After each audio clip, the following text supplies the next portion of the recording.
All right, so it looks like Ron Paul did a video here talking about how the movement now is focused on the convention and, of course, like some sort of rally they're doing for the Ron Paul uh, movement, liberty movement.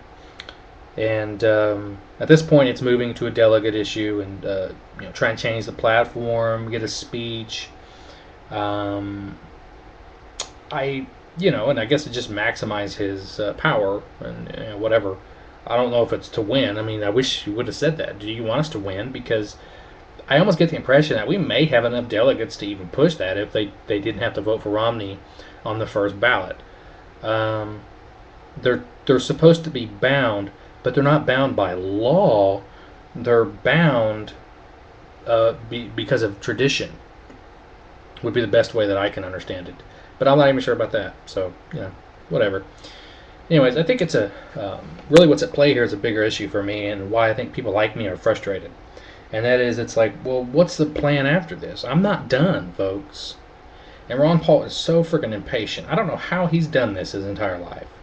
And maybe, I don't know if he ever felt like this, but I feel like we're on the verge of a catastrophic sovereign debt explosion and default. And the United States will eventually be a part of that. We might be the latter half, but I think we're there nonetheless. And it's like, who are we going to vote for?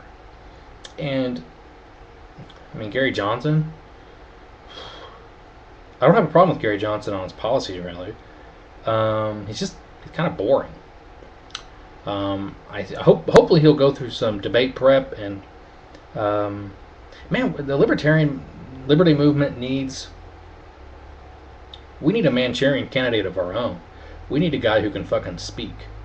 I think Tom Woods or Peter Schiff could be very good at that. I know Tom Woods could. Although Tom Woods could be a little bit of a gaffe machine if he's not careful, because he's really funny and sarcastic, and I love that. But the whores in the establishment system will use that against him. But I think the liberty movement, we really need to work on our message right now. And I think the key is for me to say right now. The issues of today that are important, I think it's utterly important that we focus the liberty movement message not on the war on drugs, not on prostitution, not on bringing our troops home from around the world. The focus should be on reducing spending.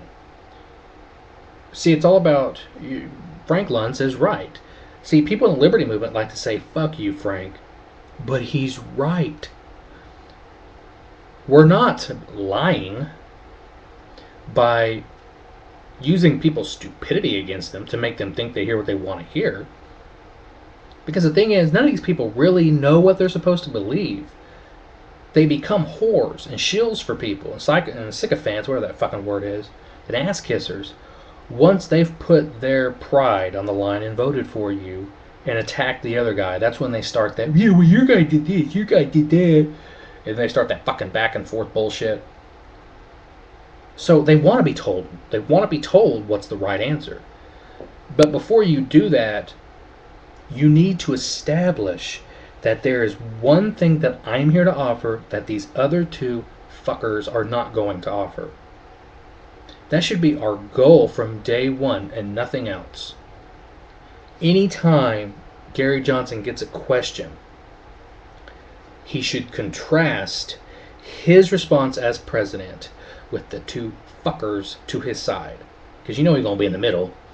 Wait, would they put him in the middle? I don't know. Actually, no, they would put Gary Johnson over to the far left. That's where I would put him.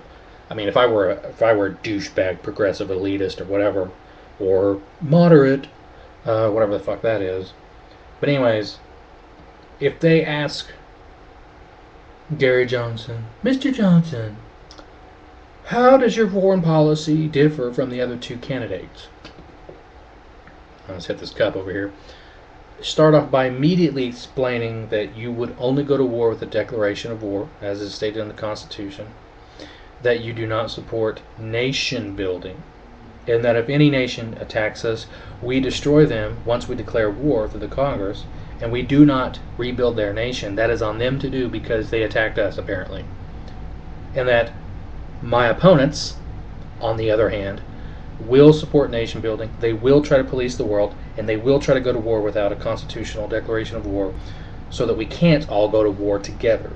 The way we go to war is to reduce spending, is to make it as difficult as possible to go to war, and that we only go to war when it's absolutely necessary.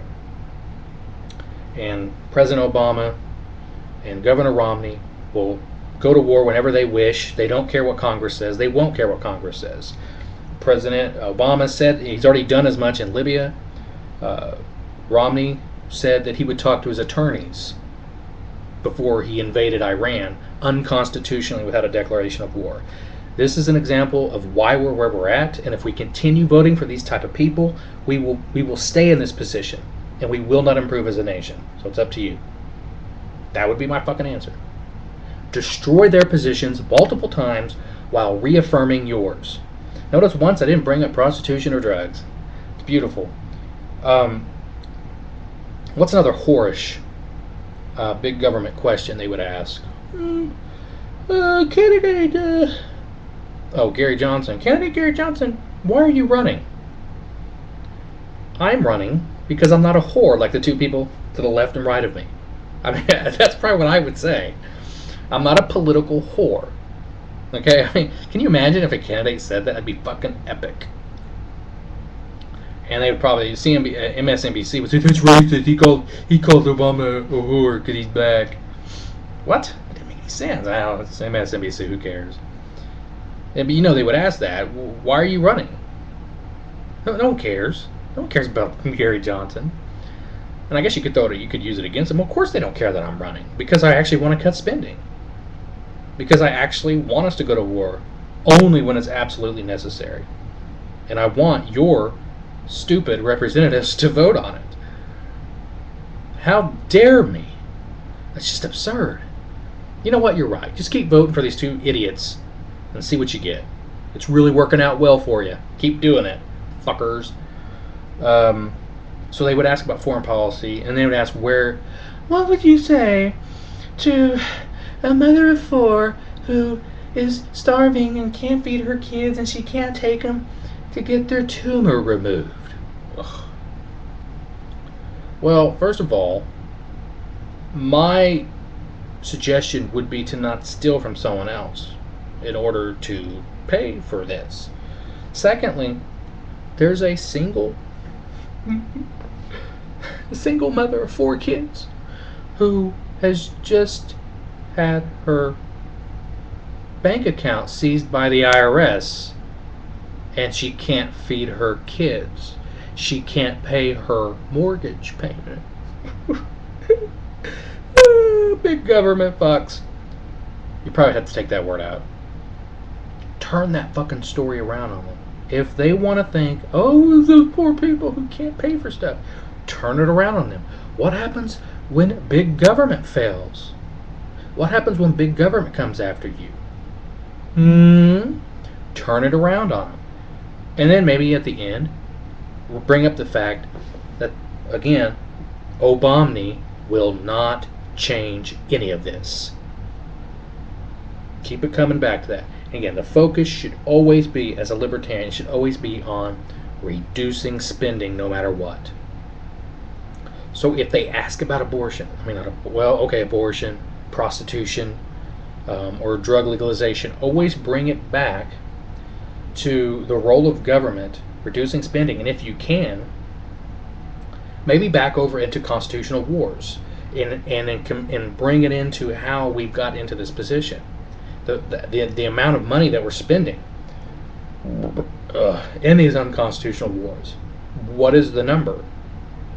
And people need to know that. So in all this stuff, I think the liberty movement, we really need to work on and focus on getting someone who can deliver a coherent message that, yes, does play on the stupidity of the voters. Abso-fucking-lutely. Now, if you're asked directly about, prostitution, drugs, say, yeah, I think over time, eventually, we should work to let the states handle it. The federal government should have no say in this, because we want a government that is small, limited, so that the American people can spend the money, bring it back over into the economy, spend the money.